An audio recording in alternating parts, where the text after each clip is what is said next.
السلام علیکم ورحمۃ اللہ وبرکاتہ۔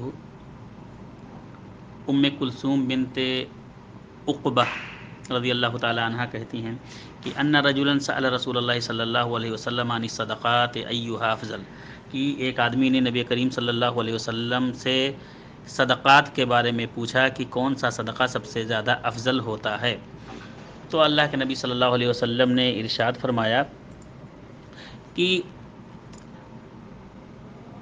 قال علی ذی الرحم الکاشح، علی ذی الرحم الکاشح، سب سے افضل صدقہ وہ ہے جو اپنے رشتہ دار پر خرچ کیا جائے جس نے دل میں دشمنی اور عداوت اور بغض چھپا رکھی ہو۔